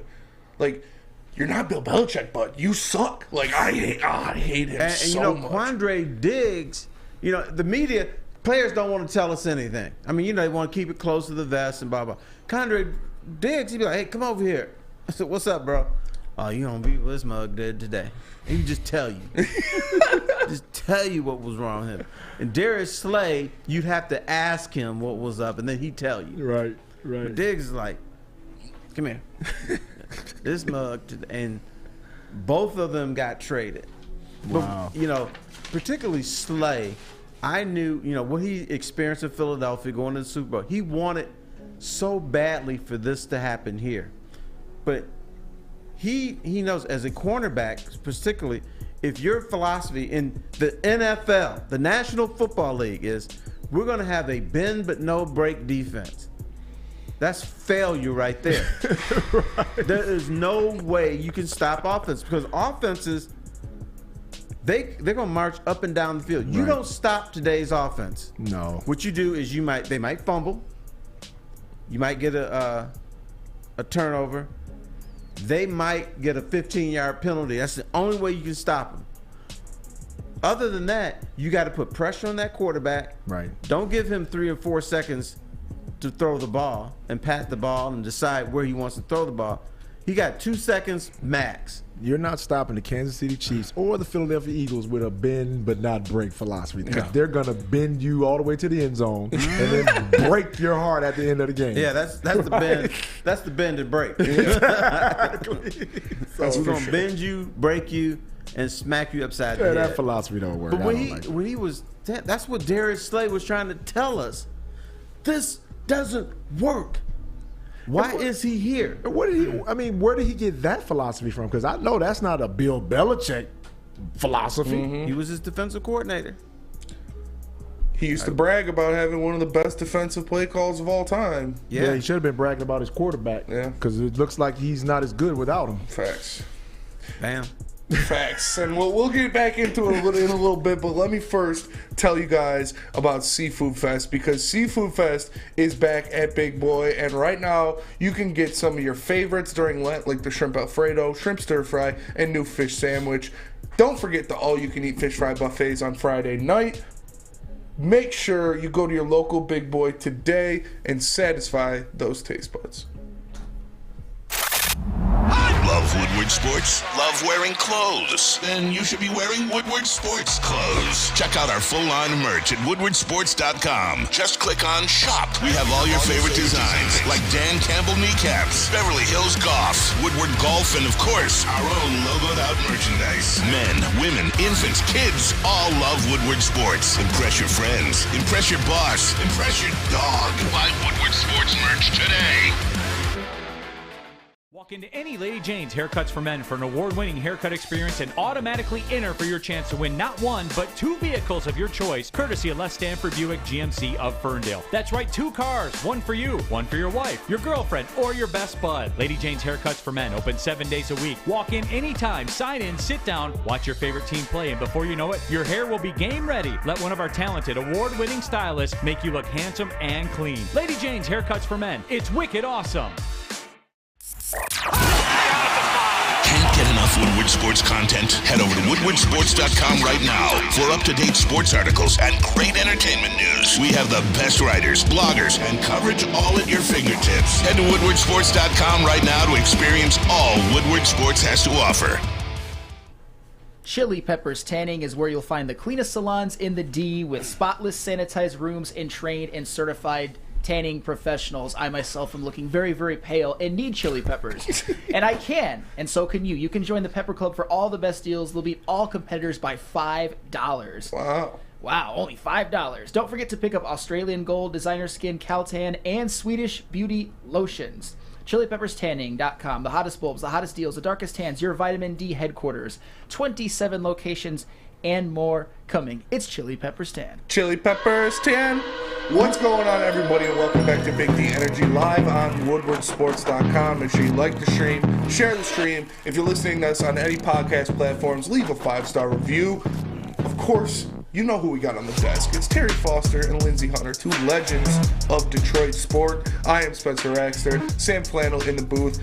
Over the break for a little bit, we were talking about draft philosophy, what Brad Holmes has done in the draft, and right now, with his free agent moves and everything that he's brought in, he pretty much can do whatever the hell he wants in the draft. He can go best player available, he can just take what he needs when he needs it, and he's got 4 picks in the first 2 rounds. So what do you guys think that Brad Holmes is going to do with his draft this year? Well, whatever it is, he's going to double up. Because when you look at him, he's a double upper. I'm going to draft a defensive tackle here. I'm getting a defensive tackle right there.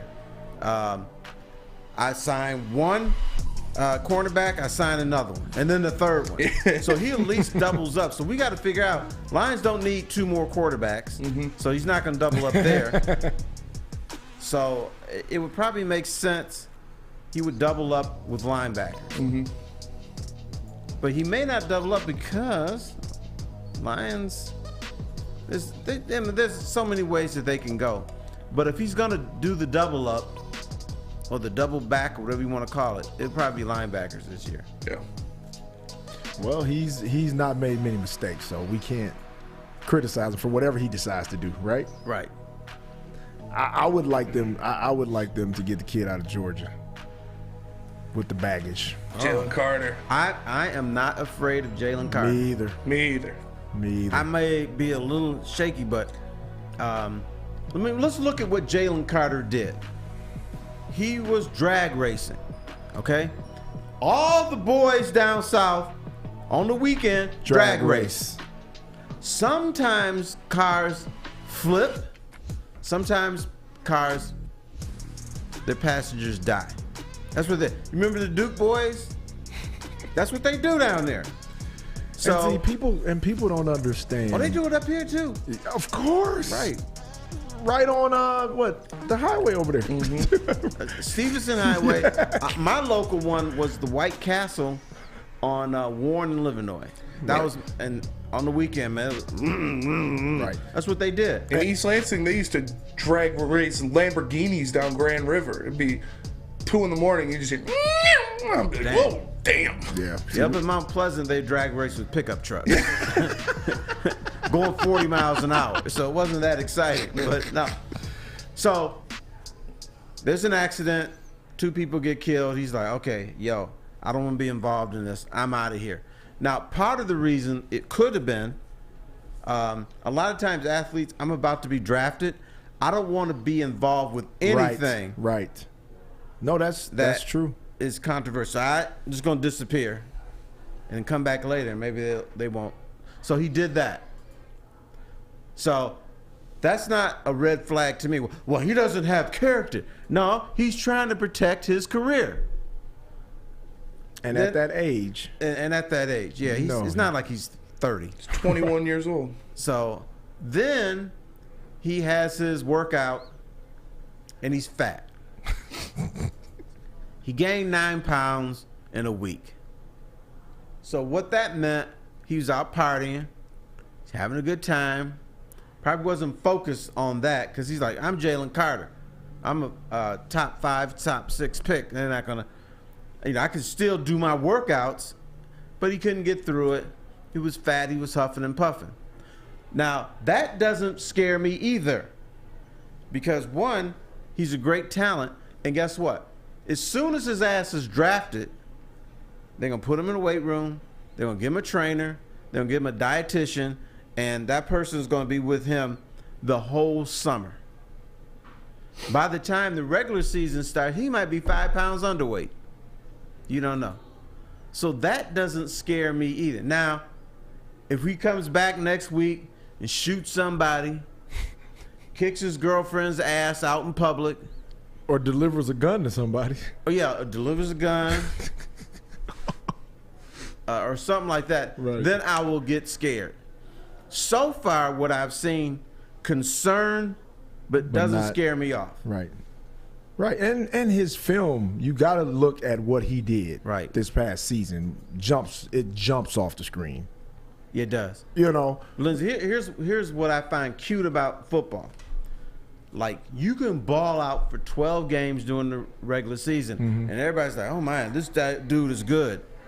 Then you bring him back 2 months after the season ends, put him in a little panty girdles, a wife beater, and tell him to run around in circles. He doesn't do it right, and then I'm gonna drop him. I'm gonna drop you. You're so right. Yeah, and I've been part of these workout things. I tell you, the best. I've been to a few with quarterbacks.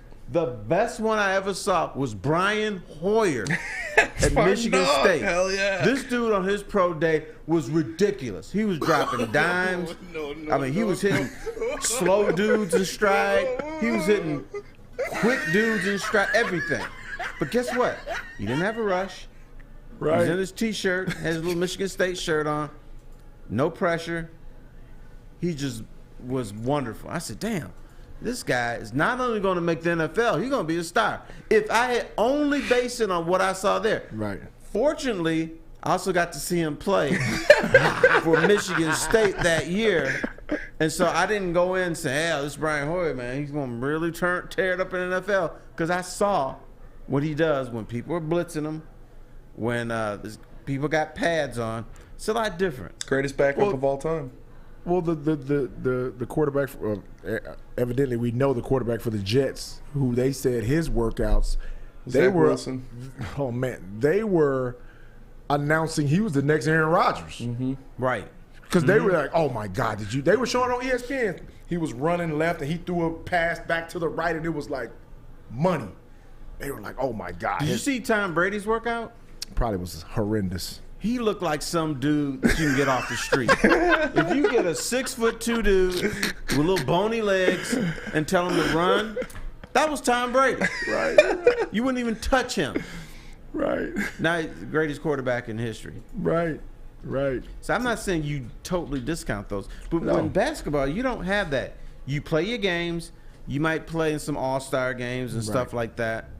But they don't have you do workouts. Except, I tell you what. Yes, they do. I take that back. Yeah. Kevin Durant. Kevin Durant could not lift 180 pounds. Yeah, they say he couldn't lift the bar. Yeah. Right, couldn't lift the bar. Based on that, you would say, I don't want him. That's probably Lamar Odom went before him. But when I saw Kevin Durant play in a game, and he's 7 feet, and Odom play in a game, I'm like, nah, you got to take Kevin Durant. But you got to remember back then, because Odom took his team to the championship with one hand. He had a broken hand. Mm-hmm. He had a broken game too. Terry, he was okay. It was pretty good. No, back then, okay. Back then don't mean the number you're one right. pick. Back then, though. Back then, and that's been kind of status quo. When a big is that good, he was agile. He could move. He could shoot left, right hand. He was, block shots, rebound, all that. When a big is that good, he automatically gets the nod. Right. If it's even close. And because I watched KD in college at Texas, I was like, yo, this dude is ridiculous. I'm like, where did they get this kid from? A 7-footer. He's skinny, but I was like, nobody can stop him. Right. But then you watch, and then now later on we found out that the point guard was a big part of why Ohio State was really good. Right. Point guard can set you up. Exactly. And then, when my man got to Portland, why did he gain so much weight? Like, I guess he thought he had to be bigger to be in the NBA because he blew up. Yeah, you need to blow up, but you need to be chiseled. Muscle, we need muscle. We don't need a pudge. You remind me of one of my favorite all-time players, Oliver Miller. Oh, Oliver Miller, I don't know why. Speaking of every year, Oliver Miller was listed at 295 pounds. Because that's what he told them. Bull-loney. 295. Yeah, not the way he talked. He had to be, he was 350. If that. But I remember Charlie Vincent, who wrote a column for the Free Press, called Oliver Miller fat. Oh. And Oliver Miller was so upset. And he didn't know who Charlie Vincent was. So we go into the locker room, and Oliver Miller said, hey, are you Charlie Vincent from the Free Post? Hey, everybody, are you Charlie Vincent from the Free Post? He said, ain't nobody call me fat but my mama. We were dying. Dude, he moved next door to me and Alan, right? I didn't know when he first got here. We were living in Southfield. Mm-hmm. So, we invited me and try to be nice to him, go over to his house, hang out, like, yeah, what's up, man? Welcome to the neighborhood. So we're sitting in his house. This dude puts a full package of hot dogs and starts cooking them. So I'm like, okay, hey, man, you want a hot dog? Nah, I'm good, bro. Starts eating the hot dogs without bread. Oh, man. Wow. Well, low carb. I was like, yo, Oliver got it. We got to go, brother? Yeah. We got to go. Right. We got to go to break. We'll be right back. All right, when we come back, I'm going to tell you about one of my good friends named Mike Vega, because it's going to piggyback off the Oliver Miller thing. I used to call him Mike Las Vegas because he was so big. He was as big as the city of Las Vegas. But go ahead, bro. First, let's have Sam tell us about Swiss Insurance. Well, Apparently Oliver Miller was on Atkins, by the way. Maybe that was the case, but it obviously didn't work, unfortunately. Anywho, Swiss Insurance. Be sure to check with Swiss Insurance this week for your commercial insurance review. Swiss can help make sure you have the proper coverage. Swiss Insurance, give us a shot and you won't be disappointed. Email them at mark@swissins.com. That is mark@swissins.com. Saturdays at 1 p.m. Make sure you're watching WoodwardSports.com for our new show, Chompin' Puck.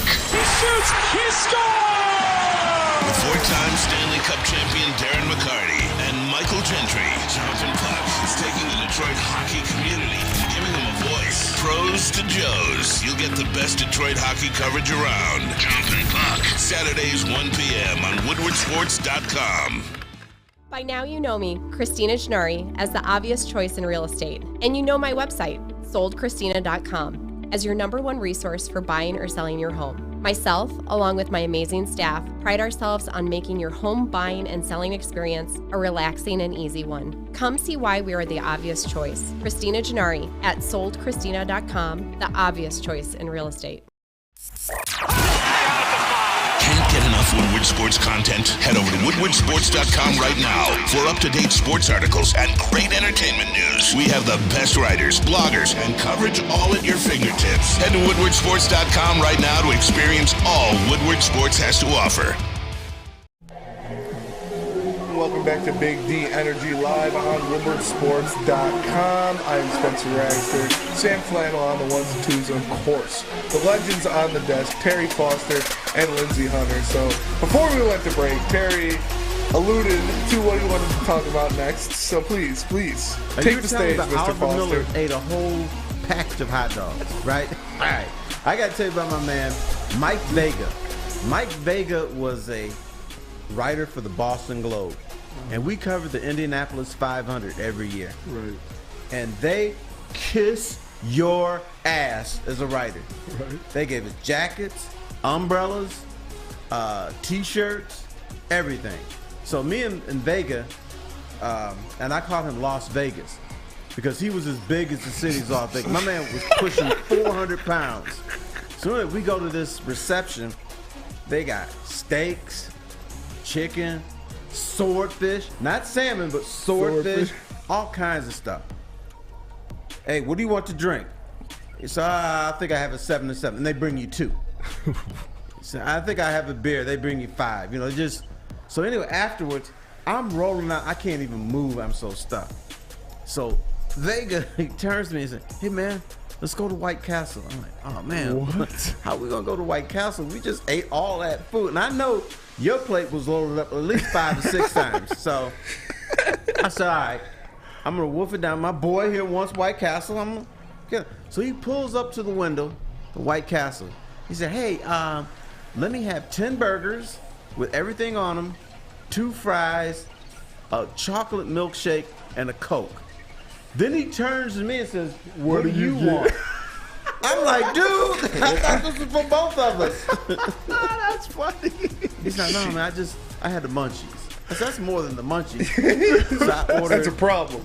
So I ordered they had the thing with 4 burgers, a fry, and a Coke. Right. He's like, that's all you want? I said, dude, I'm not even going to be able to eat this. So that was my man. That's gluttony, man. Yeah. Oh. Nicest dude, too. He was a big guy. Hey, man, we got to address Happy Camper, man, because Happy Camper said something. Is he Terry, tripping on you? He wasn't tripping, but he was like, Lindsey said Grant Hill was better than LeBron. Happy Camper. Did not. I didn't say that. Had you been paying attention, I said he was more skilled overall than LeBron. So listen to what I'm saying and don't just say what you think you heard. Boom. Happy Camper. Tell him, right? Lindsey. Don't you guys? Now I see how Lindsey's going to treat Cade Cunningham when he makes a turnover next year. Well, before we got into talking about the size of some of our reporters and players, we were talking about Greg Oden and Kevin Durant and what they did in college. And coming up tomorrow, you've got the Final Four, the men's Final Four. You've got FAU taking on San Diego State, which is matchup of the century. Everybody's stoked for that one. 2 blue bloods going at it. And then you have my Miami Hurricanes taking on UConn. And so I just wanted to get your guys' thoughts on who you think will be playing for the championship in the men's tournament. Ooh. First of all, let me address it. Everybody's pissed about this year's Final Four. I love it. Because you don't have Duke, you don't have North Carolina. I love it, Terry. I love it. I like the fact that FAU's in there. Yes. Matter of fact, I wish they were on the opposite side of San Diego State. I just want to see good basketball games. Right. Yeah. I don't care who's playing. And we've seen really good basketball. Right. We've seen coaches that we thought were superior that didn't make adjustments, like Purdue. Mm-hmm. But that's every year. Every year. They get upset every year. Yeah, but I don't get it. I mean, in other words, we're just rooting for the shirts. Basically. We don't care about the quality of play. No. But this NCAA tournament, I've enjoyed this one more than any other. Thank you. Someone else that feels like me. I watch a game, I don't know who's gonna win. Exactly. I'm like, damn, it's 8 minutes left, and it's still they only down by 2 or they up 4. Right. Because sitting there watching the Alabama San Diego State game, you were like, okay, second half Alabama comes out and they have a little run, because normally second half they come out and overwhelm them with talent. They couldn't do it. Right. And I was like, no way. San Diego State is right here. And then they take the lead. I know, but you know what I saw? Like the big boys were making their runs, and the little guys said, oh, we got to run too. So what you going to do about it? And then at the end, the higher seed was like, all scared now. Oh, man, they're still here. I can't shake them. And then they just fall apart. Yep. I like seeing that. I mean, do we want to see Alabama 98, San Diego State 50? No. I don't see that. No. Shit, that's what I'm hoping this tournament becomes so crazy that one year Central Michigan makes the Final Four. I'd be the happiest dude in the world. Well, you know what?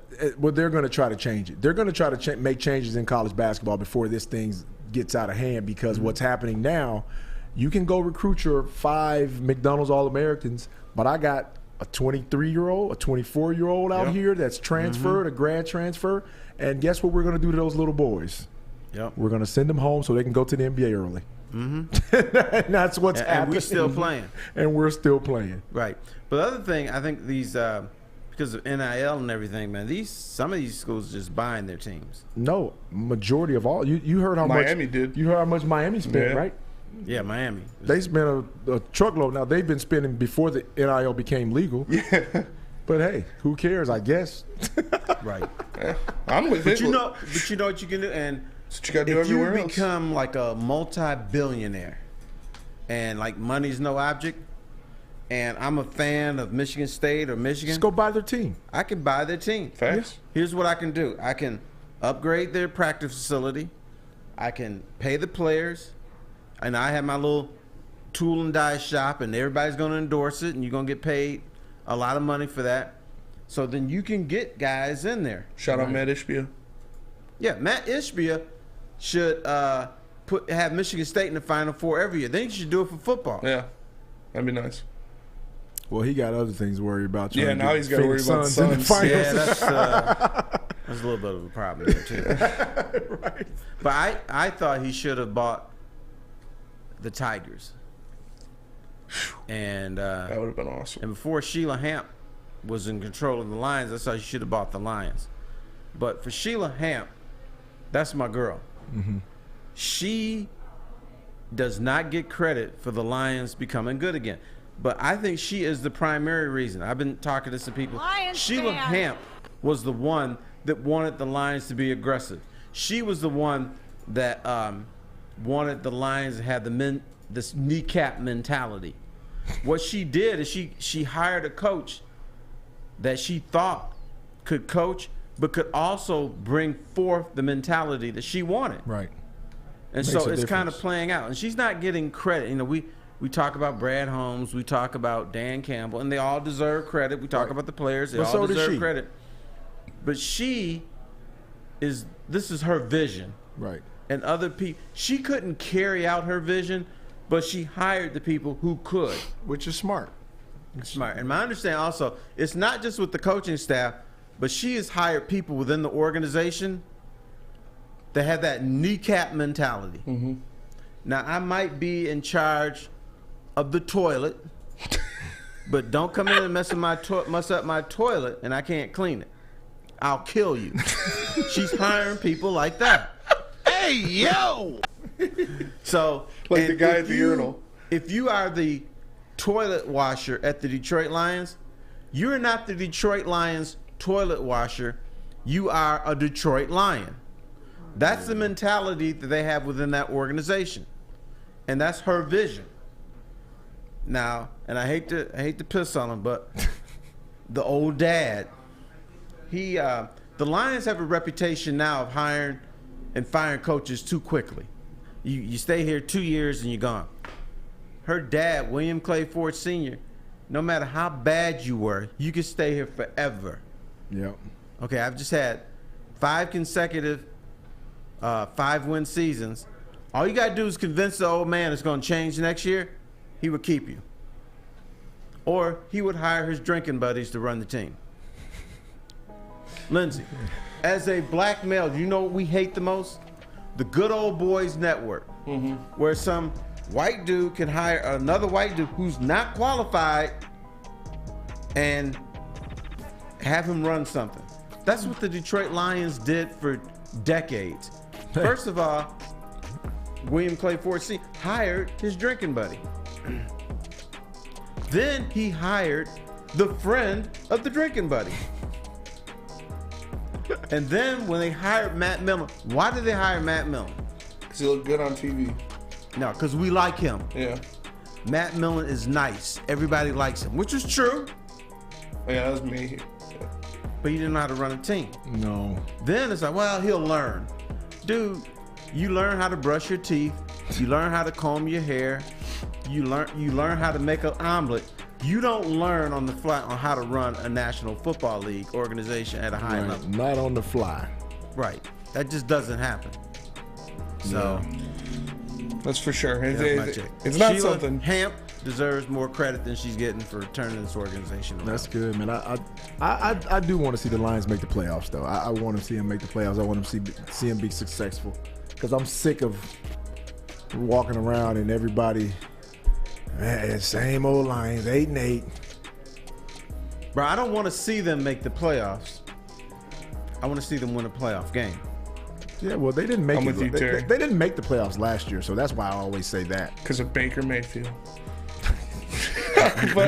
But we'll definitely get into more of this in just a second. But first, let me tell you guys about Planet Fitness, because Planet Fitness is the home of the judgment-free zone, where you can work out in a non-intimidating, judgment-free atmosphere. The gym that has always been known for being clean is now cleaner than ever. You can get a full-body workout in just 30 minutes in the 30-minute circuit, and all memberships include fitness training. You get all of that for just $10 a month, but you can't pull up to Planet Fitness and forget the perks, because with the Black Card, you get used to unlimited perks such as unlimited tanning, hydro massage chairs, total body enhancement, and access to over 2,000 gyms worldwide. So make sure you join in club or online at planetfitness.com. It's Planet Fitness, where your fitness is essential. At work and at home, we're there with smarter security solutions, featuring complete automation with customized alerts and more. For over 90 years, we've been the company that's been counted on to protect what matters most, all with personalized service and care. Right now, for a limited time, receive a free video device plus free installation with a new home system. Guardian Alarm. We protect Michigan. Since the dawn of moving people, Chevrolet has led the way. The world of transportation is changing. At Feldman Chevrolet, we are leading the charge forward. With every electric vehicle, every mile traveled, one Feldman at a time. The company that puts more Chevys on Michigan roads is now the #1 name for Chevy electric vehicles. Can't get enough Woodward Sports content? Head over to woodwardsports.com right now for up-to-date sports articles and great entertainment news. We have the best writers, bloggers, and coverage all at your fingertips. Head to woodwardsports.com right now to experience all Woodward Sports has to offer. All right, right. Everybody, and welcome back to the last segment of Big D Energy. I'm Spencer Exter. We got Sam Flannel on the ones and twos, and of course, the legends, Terry Foster and Lindsey Hunter on the desk. If you're watching on YouTube, make sure to like and subscribe. If you're listening on a podcast platform, leave us that 5-star review. Before we get out of here, we've got about 5 minutes left of the show. I wanted to talk about this. I've been wanting to talk about this for a while. It's James Wiseman and Jalen Duren. James Wiseman, it looks like this is what he needed. It looks like he needed a team that would get him the ball in the post, that would let him be the big man that he was supposed to be, because he's been playing very well in his role for the Pistons. I want to ask you guys, going forward, can a combination of James Wiseman and Jalen Duren work for the Detroit Pistons? Yeah, why not? I can tell this town's been taken over by young people because they refer to Wiseman and Duren as big men. They're not big men. They're tall. There's a difference. They shoot the three, or at least Wiseman shoots the three. Yeah. They're athletic. They can handle. At least Wiseman can handle. So I don't view them as big men. You absolutely can, because they have a different skill set. Back in the day, man, I remember the Twin Towers, Akeem Olajuwon and David Robinson. They're both almost 7 feet. Right. King was 7'1". Yeah, you can do that. You can do it in today's game too. The thing is, all you have to do if you're a big man, you have to be able to stretch the floor. Yep. Bill Laimbeer would have worked out well in today's game. Great. He was one of the original stretch fives. He was a stretch five. He'd be underneath, fighting on defense, trying to get rebounds, elbowing people, smacking them in the face. Then on offense, you do the pick and roll with Isaiah, shoot a three, boom.